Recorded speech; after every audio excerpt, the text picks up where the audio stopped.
I was very attracted to the theater, obviously. I've done acting in the past, and I was just astounded at it. And the fact that we could live the usual lifestyle without me having to go out and cut palmetto bushes all day long was a big advantage, because we lived in a woodsy area.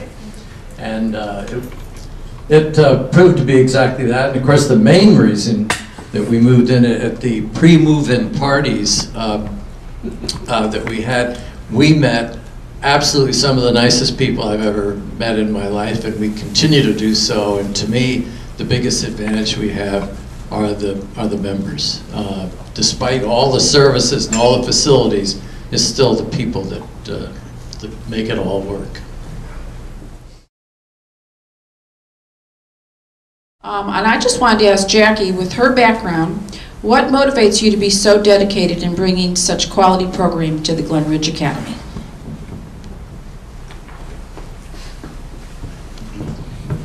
I think the biggest thing is I'm devoted to the idea that as we age, we can grow and learn.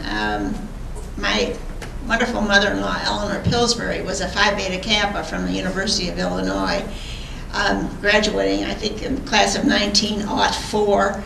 And she told me on a number of occasions that she hoped that she would always be able to learn something new every day of her life, and I do believe that she did. I find for myself that to continue to learn continues to brighten my day, and I'd like to share that with all of the people, all of our members at the Glenridge.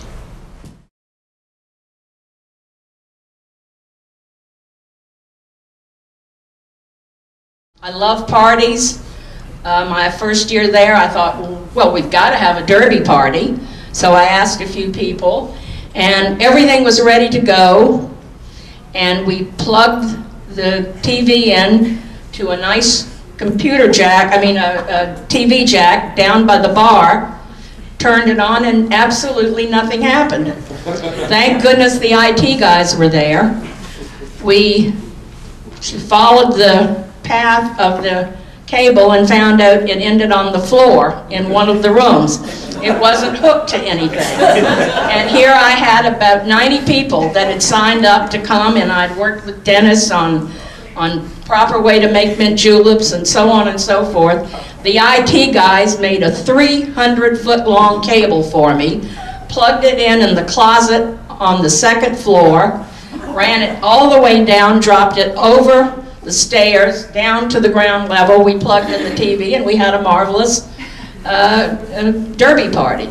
So a lot of these things just happen, and they're lead to them by necessity or desire to do something for other people. But the big point is, sales planted the idea.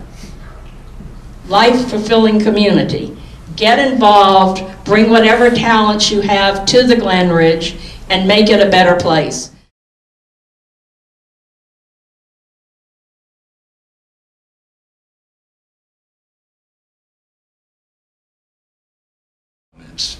Like many of us, we've grabbed something that we truly enjoy doing, and the inspiration, if you want to call it that, really, it's two things. It's necessity, first of all, meaning we need to get every unit filled that we possibly can, and that's a battle that goes on continually, and we think we're making great progress. And the sales group is obviously the key to this whole thing, and we're very fortunate to have not only Lisa, but Bridget is doing a super job too.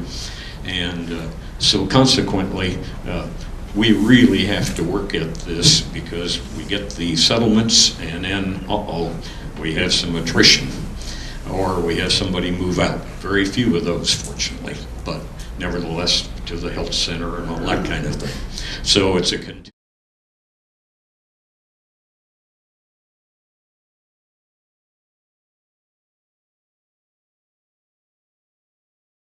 minutes I had the first one done, and it was a story about being 6 years old and cutting the lace off the bottom of my dress on the first day of school and being removed from school for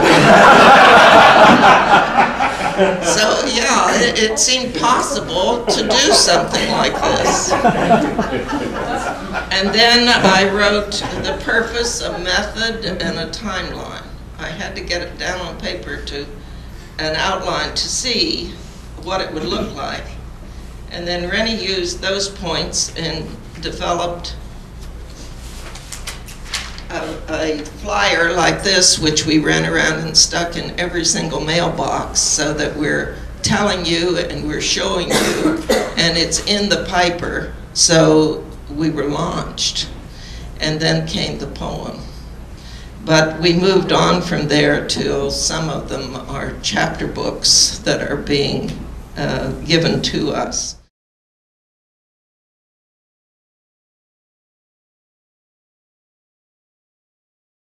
So I want to urge you all to follow your news sources. Look in the papers that services your area and discover the editors, who they are, what they do, and then invite them over for lunch. They're willing, most of them are willing to come. If they can do it, if they have the time, they'll come over and have lunch with you or take a tour of your facility.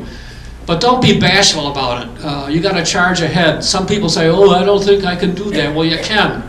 All you have to do is bite the bullet and do it. If you have them over for lunch, be sure you tour the place and have them meet the CEO. I asked Howard purposely to stop by when we had that luncheon just to say hello, and he graciously did. Thank you, Howard, that was very nice. And then keep your meetings short. But, you know, it's important that they know the sales department, life fulfilled planning, or whatever that terminology is that you use.